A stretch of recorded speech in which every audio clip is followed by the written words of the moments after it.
Welcome, everyone, and thank you for joining us. We'll get started in just a moment.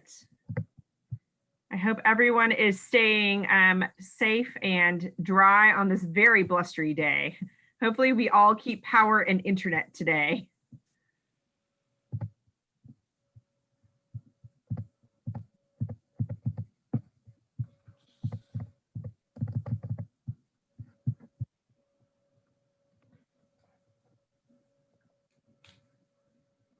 All right. I'm going to go ahead and introduce you, Dean Kendrick, if that is all right with you. Yes, ma'am. Excellent. So welcome everyone to today's workshop on preparing PhD applications. And we're so glad to welcome you and to introduce our featured speaker for today. For anybody who doesn't know me, my name is Melissa Bostrom. I'm the Assistant Dean for Graduate Student Professional Development in the Graduate School. And I'm so pleased to introduce my colleague today, Dean J. Alan Kendrick, who is Assistant Dean for Graduate Student Development in the Graduate School. He has held that position since April of 2009, so has a tremendous depth of experience as our chief recruiter for the graduate school at Duke University. Prior to this role, he was the Director of Diversity, Recruitment, and Retention at UNC Chapel Hill down the road. And then previous to that, he was a faculty member in political science at St. Augustine's College. So he's someone who truly has a depth of knowledge and experience in terms of the graduate admissions process and a great deal of insight into what it's like to be both a faculty member and an administrator. He's been a Jesse Ball DuPont Fellow at Washington and Lee University. He holds a bachelor's degree in international studies and Spanish from Emory University, a master's degree in foreign affairs from University of Virginia, and a PhD in government from the University of Virginia. So I'm so pleased to welcome today our speaker and expert, Dean Alan Kendrick. Thank you so very much, Dean Bostrom. It is always a pleasure to have excellent colleagues like you. And just as a plug, I want to make sure that you all take advantage of the offerings and the expertise that Melissa has, not only as a colleague that is knowledgeable in the humanities, English PhD, but for the work that she does at Duke. And I say that not to pause, but that Melissa was our blessing in disguise because we had been piecemealing professional development in the graduate school for many years and before Melissa came along. So your professional development, we believe, begins today. And so this is part of it. So thank you, Melissa. I want to get right to it. She's told you a lot about me. I'm certainly interested in this new format. We won't do introductions today just because I don't think we have the time, but do know that I appreciate your time today. And I want to just kind of give you a window into how we'll break it up today. First of all, I'm going to talk to you about the differences between the MA and the PhD. Some of this you are going to know, but I just want to reiterate this and make sure that we're on the same page. The second is that we're going to talk about dressing for success. Now, I don't have on a suit and tie today because I'm at home and you're remote learning and all of this stuff. But when you are there, when your application, I should say, is at an institution and you're not there to represent yourself, well, then our dressing today is going to be talking about dressing your application, if you will, for success. And I'm going to give you some tips on applying to graduate school for the PhD. The last thing that we'll do together is we'll have an interactive time. We'll go into breakout rooms and you will actually act as faculty today. And I'll give you instructions, but just a window into what you'll be doing.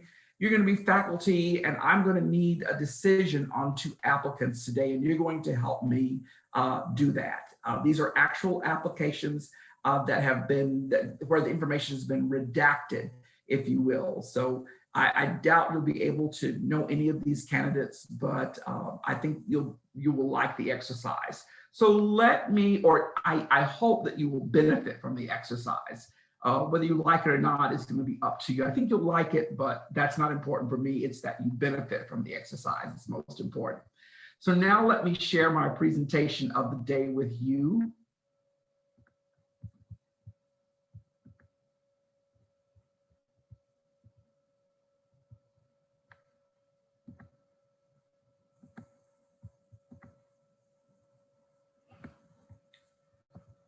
And so again, you all are here for the MA to MS, MA, MS to PhD workshop. We're virtual today. We have to social distance. Dressing your application for success, a guide to the graduate school entrance process. So why are you here this afternoon with me for about an hour and 10 minutes? One of the things that we're going to do is we're going to learn about the why of graduate school. Many of you are already taking that first step. We're going to learn some general knowledge about graduate school, how to prepare, and this is all PhD focused now for graduate school with the focus on the application, and we're going to pay attention to the personal statement today.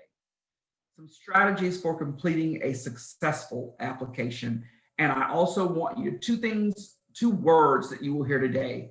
I want you to think competitive application, and fit. We're going to talk about that. Fit, having a competitive application. And so just let me start with the whole point of why should you attend graduate school? And so many of you have sought the master's degree to do a deep specialization, to do a specialization in your field. Unlike your bachelor's degree where you took all of these courses, your master's degree is similar in the sense that you took classes, you did some tests, but you were much more focused. You had a particular discipline. The master's degrees don't necessarily have to include a research component. They may. Many of you are probably using that research master's as a jumping off point to pursue more in-depth knowledge for the PhD. So it can include research, but it's optional at many schools. For example, at Duke, the graduate school houses the research master's programs, but the other professional schools are much less research focused to a degree. Now you want to do this thing called the Doctor of Philosophy. So different from the master's degree, this is deeply focused in research. The doctoral programs to which you will be applying, I would hope that you would not be paying for your education, that you will be, quote, paid to go to school. In essence, that the school will be waiving your tuition and fees, and you will also be receiving a livable stipend. PhD courses are about 2 years. It's an extensive learning process about critical analyses and the research process. It is a deep and specific specialization in your subfield. And typically the outcome is going to be that you will be called or be an expert on some particular topic or subtopic in your field. So you want to push the boundaries of knowledge. So your master's degrees have taken 1 year, otherwise, how do we say that, 2 semesters, or 2 years, or 4 semesters.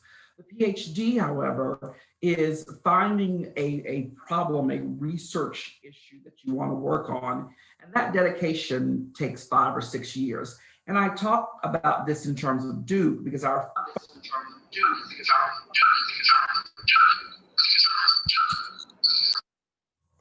sorry about that, I don't know what that was. Our funding packages are guaranteed for 5 full years, with many of our students finishing in 6 years. I have read some literature just today that said the dedication to the PhD is anywhere from 7 to 9 years, and that may be so for some disciplines such as cultural anthropology.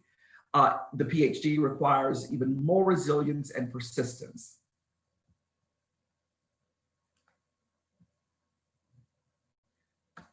Unlike the master's degree where you come in and you have a set time, you say, I'm coming in 2013, I'll be done in 2016. The Doctor of Philosophy degree or the PhD is going to be complete when you demonstrate a mastery of knowledge and ownership of your project. It may require a publication, but it's also it's going to require this thing called a dissertation, which is a work of research that in many cases adds to the field, and in the majority of cases adds to the field and is original in scope. So I think this is important that when you dip your toes into pushing the boundaries of knowledge for the PhD, that you think about the dedication that it takes and what you're trying to pursue. If you're just trying to get a promotion on the job, or you're not willing to take this time, 5 to 6 years, then the master's, I think, would be appropriate. But today you're here because you want to learn about the PhD. Financial support for the PhD. Tuition is covered 100%. What you may want to also think about as you begin to apply for the PhD are external fellowships. The Duke PhD program includes or pays your health insurance. I thought I'd include that because I don't want you to forget Duke as you apply to programs. But most of the programs also include payment of your health insurance.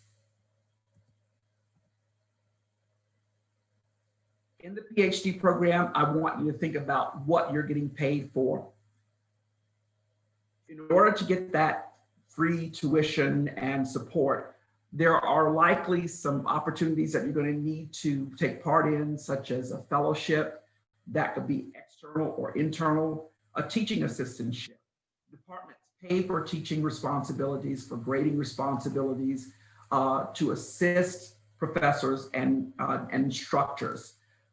In engineering, this is less common, but in engineering, you will find in many of the basic sciences, you would find research assistantships where you're paid on your PI's grant.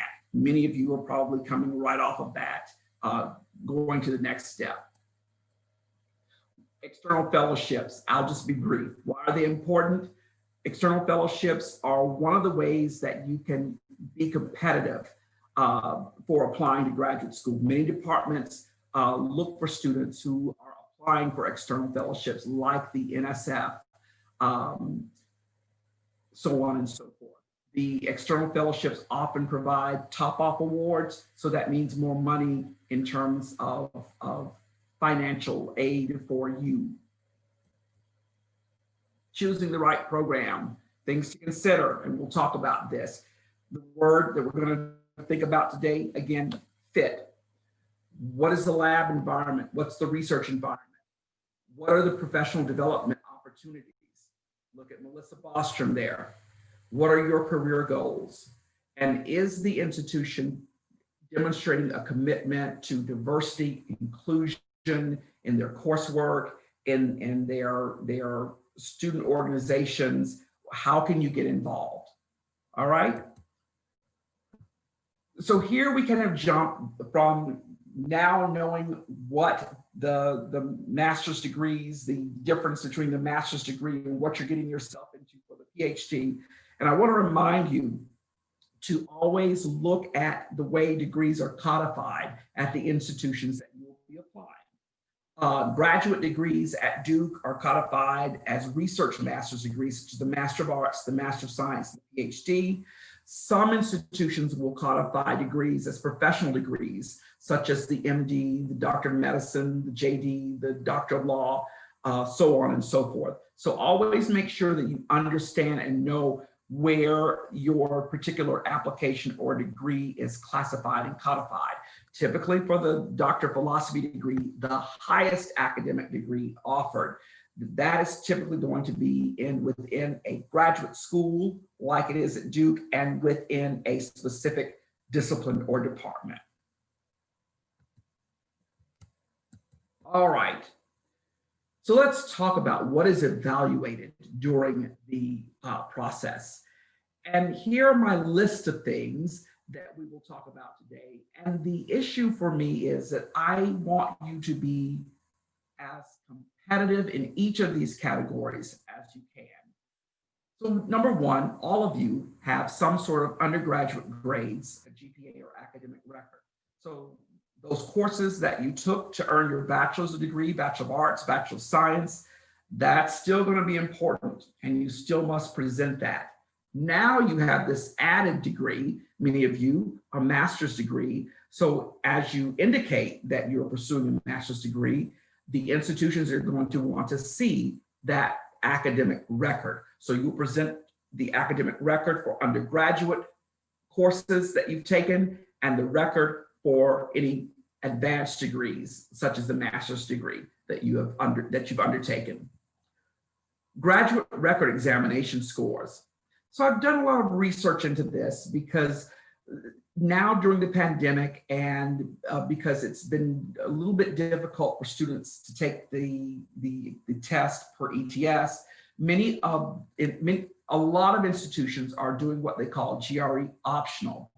And we can talk about that. We'll ask questions later, but what does that mean? GRE optional. It means just that typically if you feel that you need to have additional support for your application and that GRE is one way that you feel gives you or bolsters the way that you present yourself, then I do recommend that you take it. If the GRE is not optional, you must take the GRE. Dean Kendrick, what are competitive GRE scores? Notice that I don't talk numbers here. Typically, competitive GRE scores are at the 50th percentile and above in verbal and quantitative. So I leave you with that. Be careful of people who recruit like me, that if you are in the 42nd percentile, for example, in verbal, it does not mean that I'm saying to you today, oh, you should not apply to Duke. That is incorrect, because the Duke faculty are going to be looking holistically at all of these things. All right, so GRE scores, GRE optional. Some programs may not require the GRE, but you want to make sure that you're following the guidelines of the department to which you are applying, okay? Letters of recommendation, you will typically need 3. I have seen some applications now that will require a 4th, but Duke is still requiring 3, and many of our sister institutions are requiring 3 letters of recommendation. You may want to add the adjective strong in front of the word letters, because that's going to be important, because you want strong letters of recommendation, not just a character reference. I probably could write each of you a character reference today. That's not the kind of letter that you want. You want someone who is familiar, faculty, for example, academics, who are familiar with your work, your abilities to take next steps, those that can talk about, the kinds of research that you've done together or the kinds of study that you have done and why this is important. This is key. And we're going to add another thing to that in just a minute about letters of recommendation, because I also have a tidbit about that. You see an asterisk by the next one, statement of purpose. Why? Because your GPA from undergraduate is set. Your master's degree work, you're doing that, you're in process, and that's moving along. A 3.916, a 3.423, a 3.313, a 3.285, all kind of do this for me at the end of the day.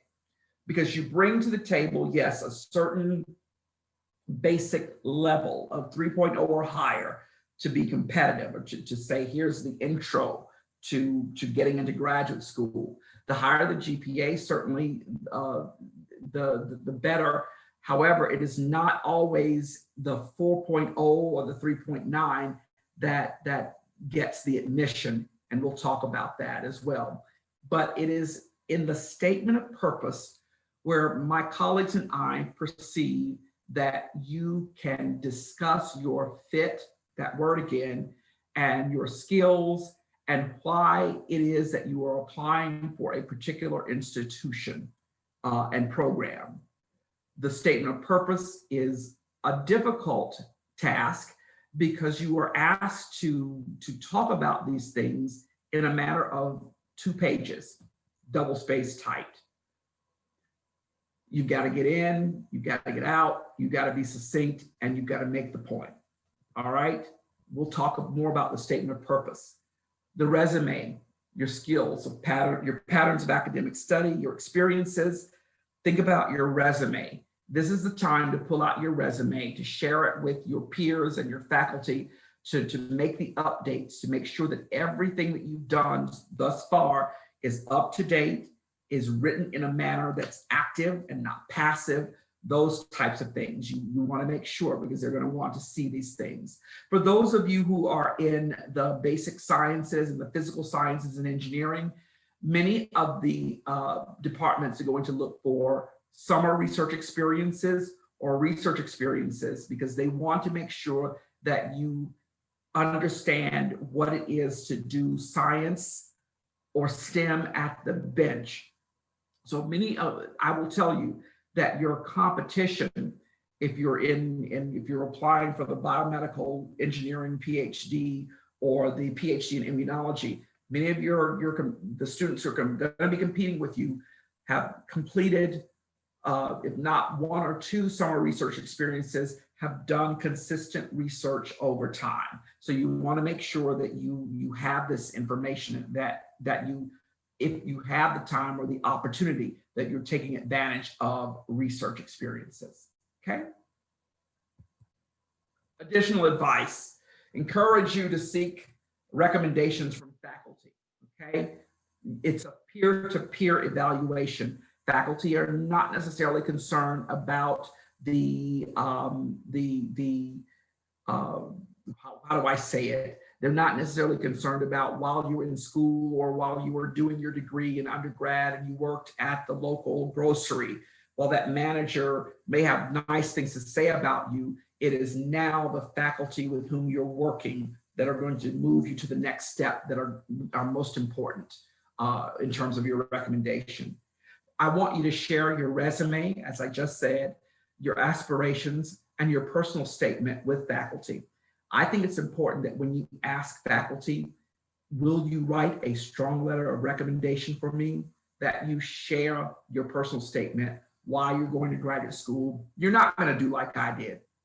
I went to graduate school in the days of Moses, and everything was pen and paper. And excuse me, we just, I said, hey, I put some paper and envelope in your box. Would you write me a letter of recommendation? Don't do that, especially in the age of electronics. You want to sit down. Well, how do I do it now in the pandemic? I want to schedule a Zoom conversation just the same. I want to talk to the professor face to face, even if it's on camera, to say what my aspirations are and if they would consider writing a strong letter of reference for me.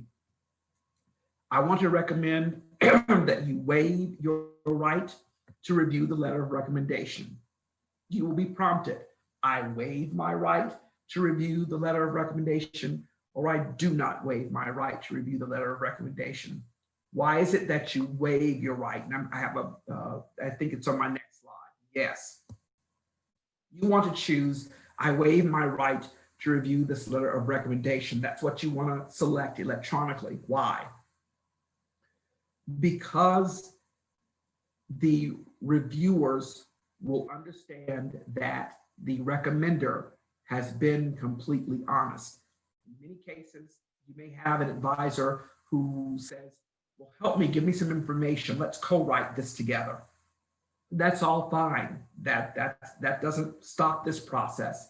When the letter goes from your advisor's hand, your faculty member's hand to into the university, you should have waived your right to review the letter of recommendation. The issue becomes that we perceive that why would you even ask for a letter of recommendation from someone that you do not trust? So it is our recommendation that you waive your right to review the letter of recommendation. Okay. If you have any questions, I'll leave time for questions and answers, but some of this may be new to you, some of it may not be. If it's not, I'm so happy, because it means that you are getting some of the basic information that my colleagues and I at Duke and our peer institutions agree with about applying to graduate school. Uh-oh, here we go. Let's talk about COVID-19 really quickly and its effects on graduate admissions.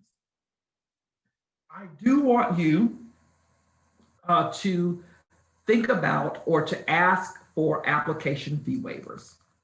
We've already been told no so many times that this has become commonplace for us, okay?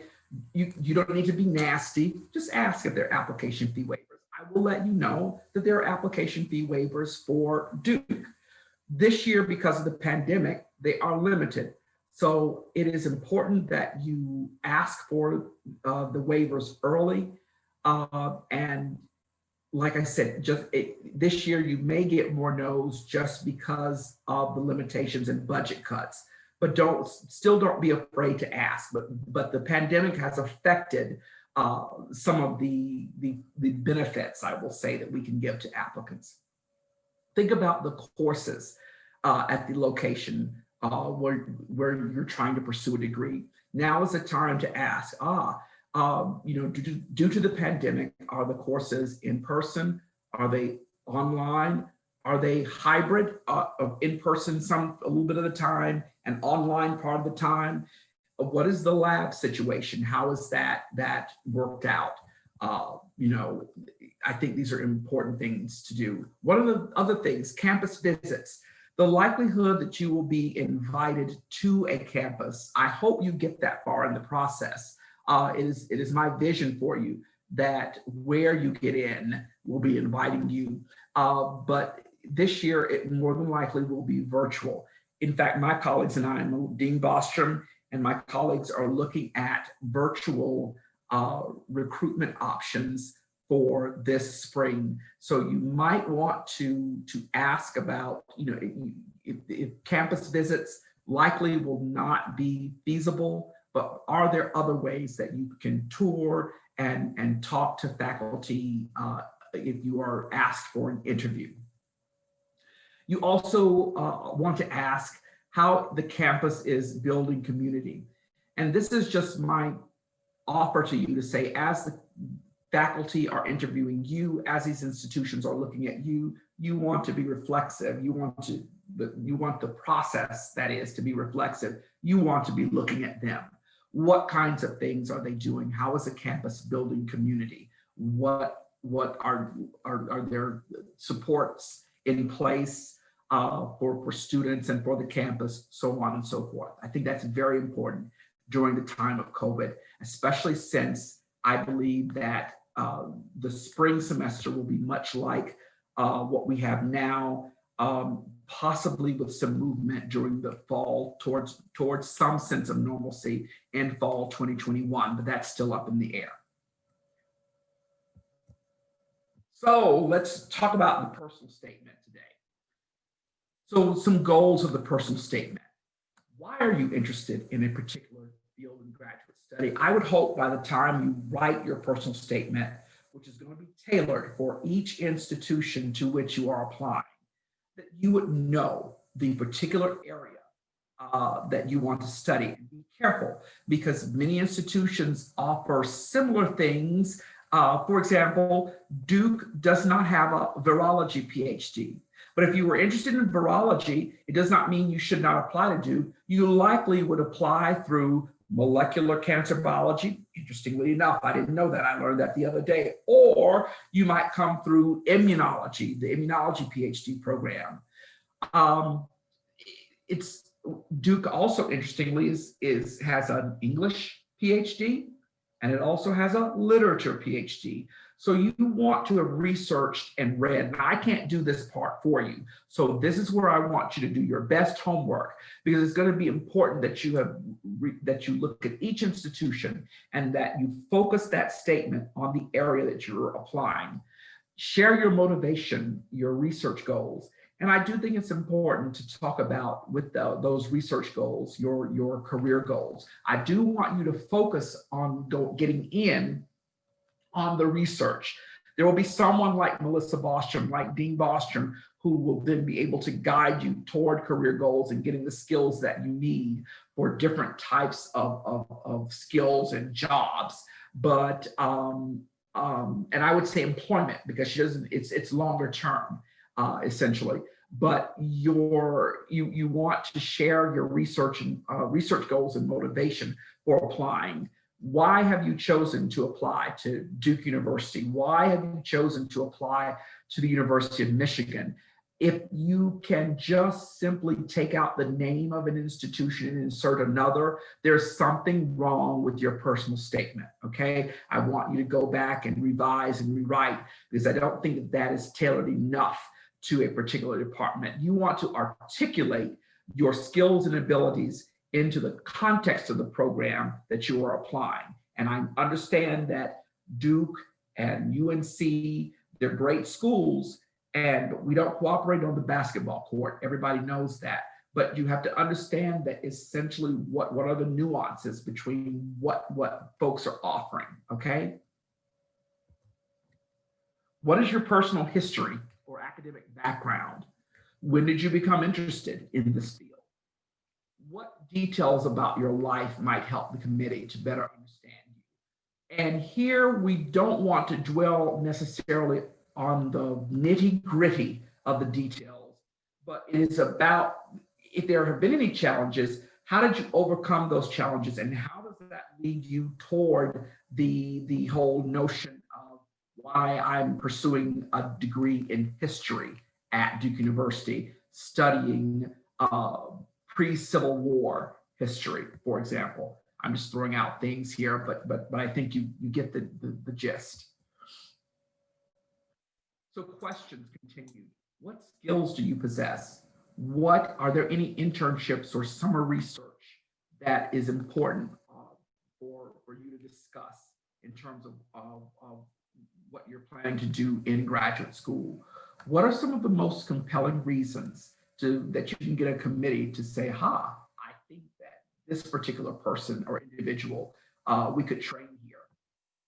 I am going to encourage you to speak to faculty. If there are faculty, as you begin to research institutions, reach out to them. Duke is really good with this. At other institutions I've heard, it varies. But if you reach out to people via email and say, that you found their information, that you were interested in their work, so on and so forth, see what kind of response you can get. And from there, I have seen successful students actually find labs that way, where they have actually allied with a professor pre-application. What makes you a strong candidate for the program?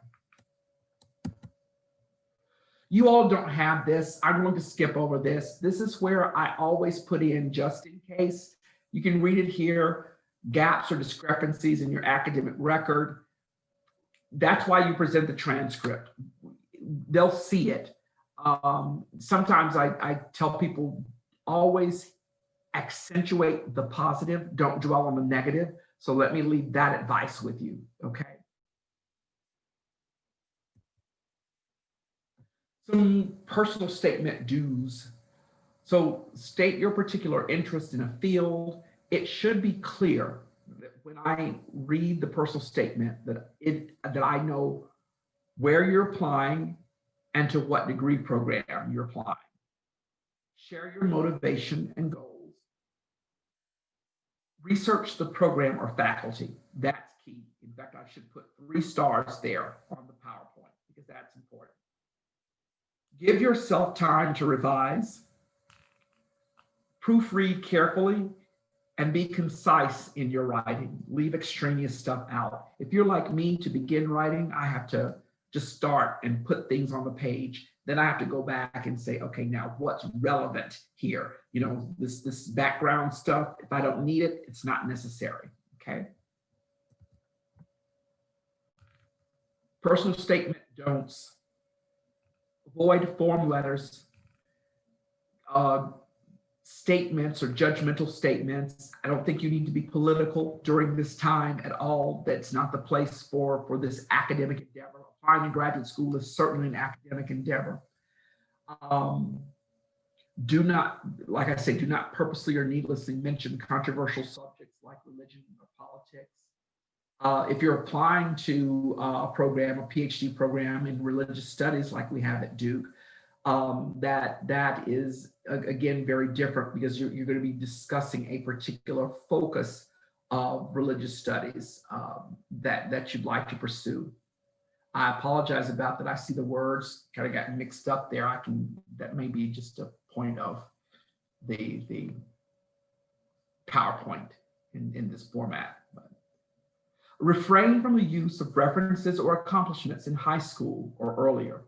You want to only use these references if they're necessary and they make a point. Yeah, reaching all the way back and you have a master's degree. I'm like, okay, so what have you done since then? All right, good. So some concluding thoughts about the statement of purpose. And again, let's go back to that, what's evaluated during the process. And I want you to think about that list of things because I want you to think about it in terms of the holistic perspective that the faculty are going to be looking, okay? But at the end of the day, like I said, it is that personal statement that it puts you in the category where, to me, simply, it's just where you can be you. And by presenting your best self, however, having researched the department and talking to the admissions committee about why you are the applicant that should be chosen, keeping the statement focused, paying attention to the audience. The audience is typically going to be faculty, but still be careful in your use of jargon. Don't expect everyone, if you've been to one of these conferences, we call it abracams, many of us know what that is, but you just might want to just state the annual biomedical research conference for minority students and then refer to it as abracams, so that people understand what you're talking about. Have people to critique your personal statement. The successful students that I know that have accepted applications or have been admitted to graduate school, I asked them, they said, oh, well, my advisor took a look at, my mentor took a look at my statement.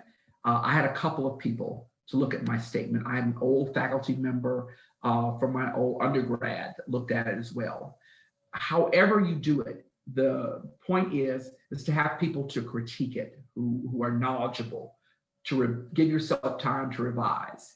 And I can't state this enough. I want you to tailor the personal statement to each graduate program to which you are applying. If you have what we call a form personal statement, it doesn't mean that the skills that you have are the skills that you have, and you're going to highlight those all the time. But again, when you talk about faculty, when you talk about the programs and how those skills match the program, that is what will need to be altered and changed, because the form statements are the death knell for the students. And here's what I was getting at.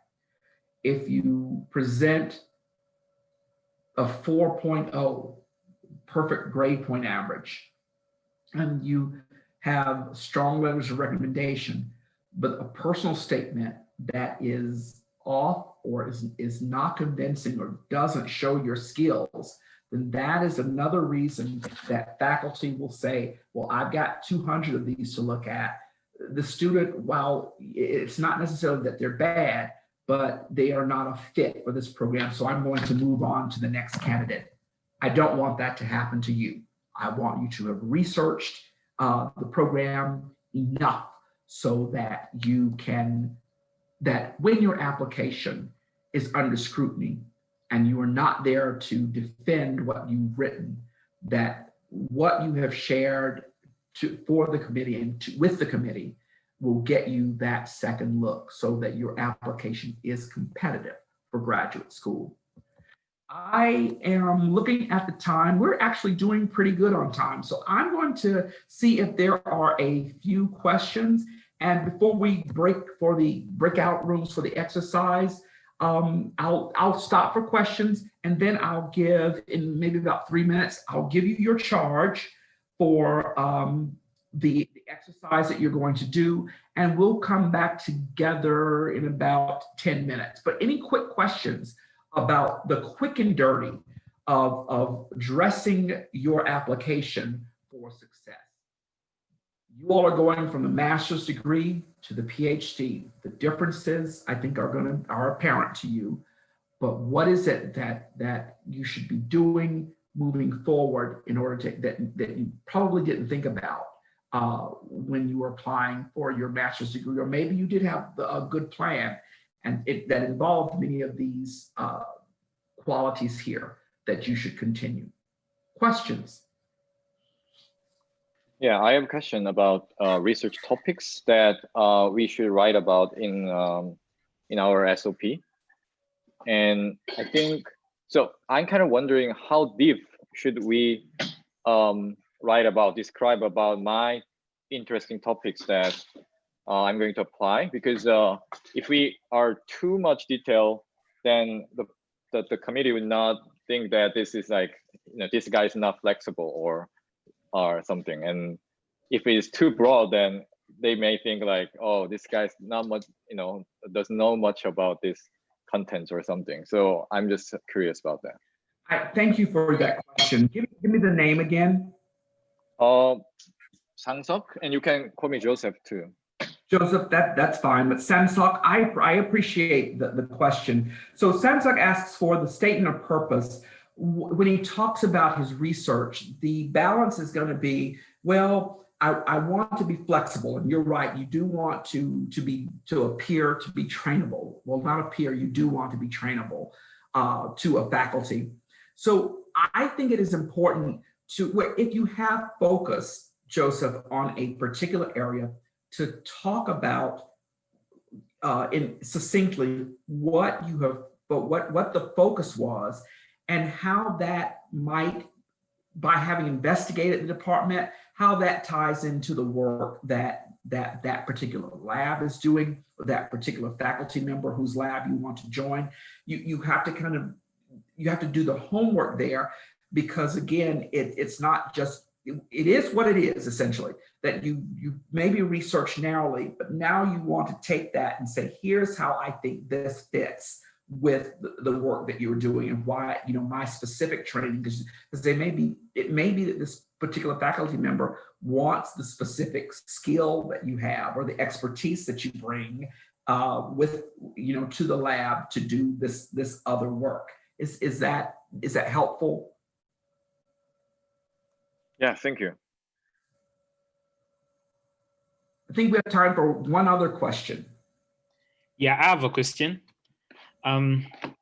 So there's like a lot of stuff that you've mentioned that we should include in our personal statements. And I was wondering if you have like a recommended structure of how to package the entire document, because I'm thinking in 2 pages you maybe have 6. I love it. It's Solomon. I love the question. And Solomon, I am going to disappoint you here, because each and every one of you is so individual that I wouldn't even dare to try to tell you, Solomon, that here's how you should begin your personal statement. Don't do that.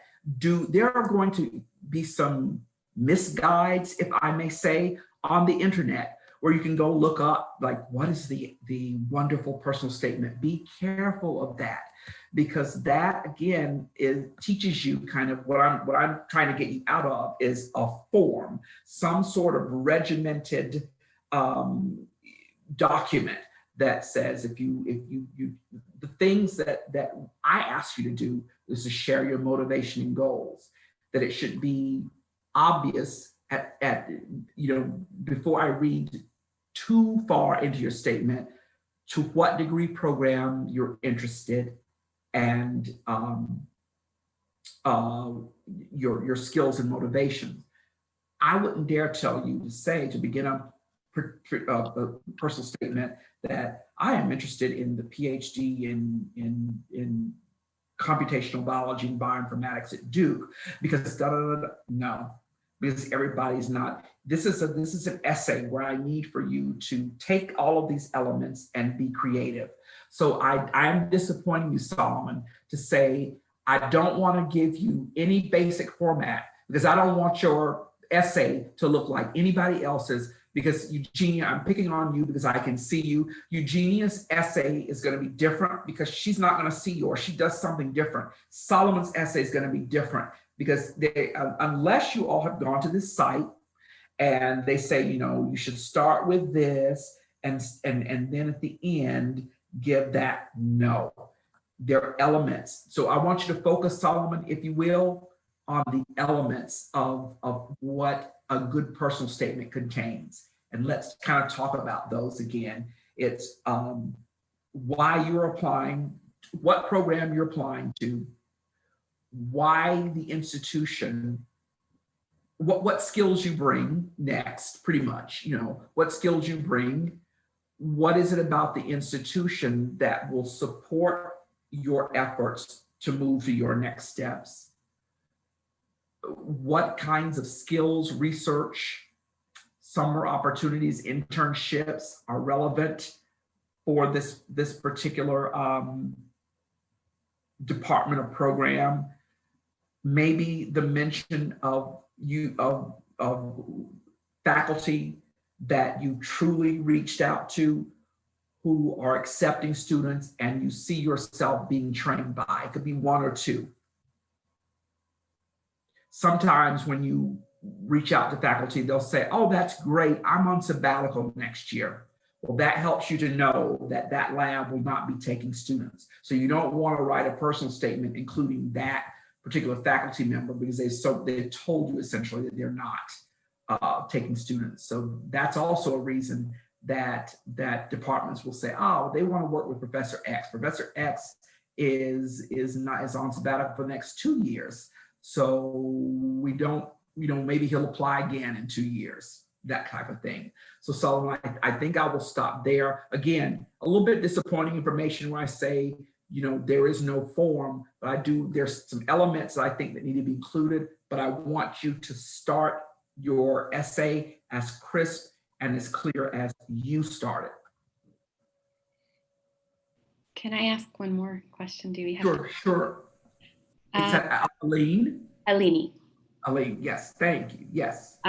So if you're going from a professional degree to a PhD, and you didn't have as much of a focus on research, I mean, have some research experience during your master's, but it wasn't a research master's. Do you think that's something you should address in the personal statement? Elaine, we might have to have an offline conversation about that because I do what I instead of focusing on what you don't have, it's how are the skills that you do have amenable to the research focus moving forward. You see what I mean? I think it's important to say, because again, I'll say, oh, she's coming from a professional master's degree. Now let me figure out what the skills are and if this move makes sense in terms of the types of research and questions that you're interested in. Because it may be that you have this background in that professional environment that's more policy oriented that now you want to fold into a more research focused. And sometimes, and like I said, that skill is very important to faculty. Okay, that makes sense. Thank you. All right. Thanks, everybody. Let's stop now. And we have an exercise to do. So you're faculty, deputized, okay? You have 2 applicants. You have 2 cases, applicant 5 and applicant 6. Only have enough funding. We have full funding for 1 applicant. We will have to admit one of the applicants and deny the other applicant based on your determinations. You will receive a file for applicant 5 and a file for applicant 6. Please read in your teams together the case for applicant 5, the case for applicant 6. I will be back to you on behalf of the dean to ask you who you are going to admit and unfortunately who you're going to deny and the potential reasons, okay? Got it? Dean Bostrom is helping me. I'm gonna stop sharing my screen because I think I have to do that too. And just so everybody knows, you should see now the 2 files for the applicants in the chat. So you may want to go ahead and open those before I open the breakout rooms and you head over there. So Dean Kendrick, just so you know, I've opened up 2 breakout rooms and I'm going to go ahead and assign folks to those breakout rooms to have a conversation. Let us turn our heads as faculty. You had the task of reading applicant 5 and applicant 6. And I just want to hear your, we're just convening together to say, first of all, I want to know we have limited resources. We can only admit one, that if we admit one, we have to deny the other. So let's talk about who you want to admit, and why. Anybody?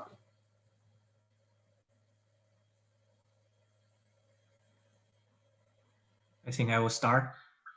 So given the time is a little bit short, so I only focus on applicant 5. There are 2 things that concern me. First is the letter of recommendation for applicant 5. I recognize that in the second letter of recommendation, the sheet was left blank. And in the third letter, the all assessment was all very standardized in the highest 1 to 2%. So that also makes me a bit suspicious about the integrity. That might be too harsh word, but just the validity of this letter. And the second issue is, I guess, it's more personal or bias. It's about the statement of purpose, in which I think it's very diverse, very vivid. It's kind of very like engaged in this society, but I just don't feel very comfortable as this being a academic application. Statement. Oh, wow. So you know what? You sound like faculty in psychology and neuroscience. I closed my eyes for a minute and I thought, oh, this is the workshop. Excellent. Thank you so much for that. That was awesome. Anybody else want to expound on that or maybe talk about candidate 6 or I could talk about candidate 6. Okay. Yeah, so of course, I think they're both really good candidates, but candidate 6, I had some problems with the way the statement of purpose is structured. There's a lot of sentences starting with I, and yeah, I felt like candidate 5, although it also has issues in how it's organized, had a bit more color on how that person writes, and this person seems to very simply like I do this, and then the first sentences of each paragraph are I have chosen Duke. I also like Duke because, and it doesn't focus so much on what the person could offer to the program so much as what that person can take out of the program. And then it goes straight to the weaknesses, and it very clearly says weaknesses.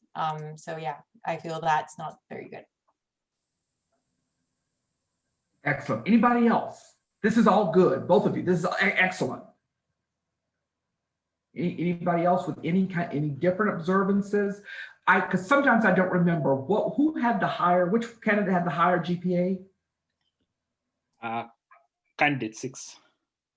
Okay. And because I'm going to actually reveal, because like I tell you, these are true situations. I'm going to reveal which one the faculty admitted and denied. But and again, going back to that list of categories that's going to be examined, it's not always, I will tell you, that the higher GPA is students think, oh, well, I've got really this 3.7 and that's it. No. If you could stop there, my goodness, that would be great, but you can't. You've got to present all these other factors and other credentials and the statement of purpose that all come together to make the competitive application. Anybody else?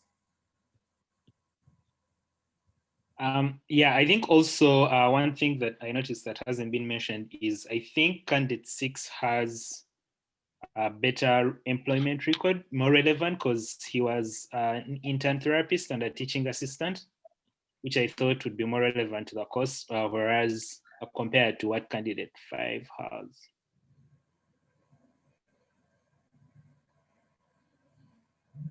All right. So let me stop here and say that I appreciate all of your input. When you become faculty, this is how faculty decide things. You can imagine sometimes I have groups that are so in favor of one candidate over another candidate that they almost declare a mutiny. I mean, it gets that serious. I was like, okay, they really act like faculty now. Sometimes I think I'm gonna have to go get the dean to be like, okay, you need to stop these people because they're just way too serious. But again, these were actual applicants. You didn't have the privilege of seeing things like the actual letter of recommendation. You can't see that obviously because that would be too personal and we couldn't redact everything there. But as you noted, each of the applicants has its problems, okay? But in this particular case, they were being admitted to the PhD in psychology and neuroscience, the clinical program, and the faculty decided at that point, for whatever reasons, to choose candidate 5 over candidate 6. And there's really no, it could have, like you say, it could have gone either way. And that's what I want to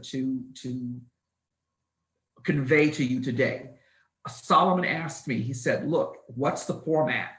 And then Allison brings us to the point where she says, Eugenia says, sorry, Allison, it was Eugenia. Eugenia says, look, that personal statement, somebody didn't look at it or prove it because it was I this and I that and I. And you know, sometimes you have professors that they have those tics. It's like, okay, I can't stand that. It's like, okay, enough of that. I this, I that, I'm done.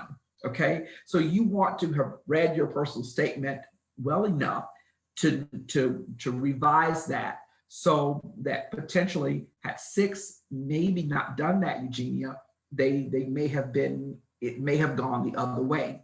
If I had you as faculty in the room, it may have gone the other way. It could have been reversed. The point is, when you're not in the room and you do, and we do have these situations where they've come down to the last of the funding, they've admitted the class and we've got one more spot. Who do we take? And if you are in that position, I want you to be that candidate that gets the extra, the look, because you have taken the opportunity to proofread, to revise, to do all of these things so that all of your ducks are in a row, so that you have the most competitive application that you can for the PhD. And if I can be of assistance to you during this process, please don't hesitate to reach out. I'm easier to get now because they don't let me walk around campus. You know, they make me sit in front of the computer and on Zoom. So you all look so good. I know you probably are zoomed out. I want to make sure that you stay safe, because if you're healthy, folks, you'll do well in graduate school. Wash your hands, social distance, and wear your masks. And I thank you so much for your time. And Melissa, if we do have a few more minutes, I can take a few more questions, but this has been wonderful. Thank you. And thank you for your participation. Thank you so much for your time. Thank you. Stay dry and don't go outside. There's so much wind here. I thought, I was like, oh my God, this is that trying to get in, but it was the wind. Sorry. May I ask a question? Of course. Sure. Yeah, just a few days ago, I asked 2 professors from different departments about networking with the faculty members that I'm interested in, and they gave me 2 diametrically opposite answers. So I wondered, does that have to do with the nature of different fields or department? Yes, it has to do with the culture of the department, the nature of the department. At Duke's culture is the professors are more, I found that faculty here respond to students and have that bent. At other institutions that may not be, but I still would say reach out to them. I would not say don't reach out to them. And sometimes, you know, if you don't get a response, it may be that, you know, sometimes we don't know what things are going on. So it may be that you come back to me and say, well, let's take a different approach, or, you know, maybe move on to another faculty member. But I'm so glad you received a positive response, and see how helpful people can be. It's almost like, oh, wow, that was easy. And so take that opportunity now to certainly network with those people that you've been given that opportunity. That's great. Thank you so much. I also have a question, if that's okay. Yes, Claire. Yeah, so I'm a current master's student and looking at applying to the Marine Science and Conservation PhD, where emailing faculty and securing kind of a spot in their lab is important. Yes. And I'm considering reaching out to faculty that I'm currently working with, and I just wanted to get your thoughts on kind of the right tone of an email to send. Like, I don't want to be too formal. I don't want to be so familiar that they think I kind of have the expectation that I'm, a shoo-in. I don't know. I just wanted to get your thoughts. Do you want to, I can read an email to help you gauge for tone, Claire. Okay. I'm willing to help in that regard. Like I say, sometimes I think we think too much about things. Yeah. So like I tell you, I truly want you to be you. So I want you to construct the email, and then we can have a conversation, I think, about, okay, because like you say, you don't want to be just so informal, like, yeah, here, but what I think should come across very, very in a short email is who you are, and your background, so they know that where you're coming from and why you're interested in their particular lab or program, and that's why you're reaching out. Okay, thank you.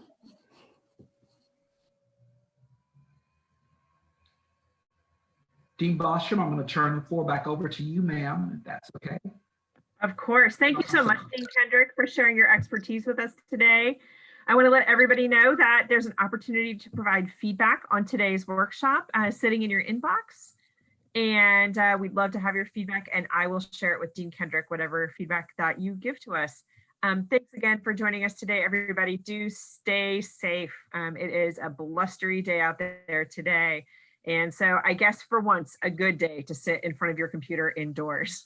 Hopefully it'll clear up this weekend. Take good care, everyone. Stay safe.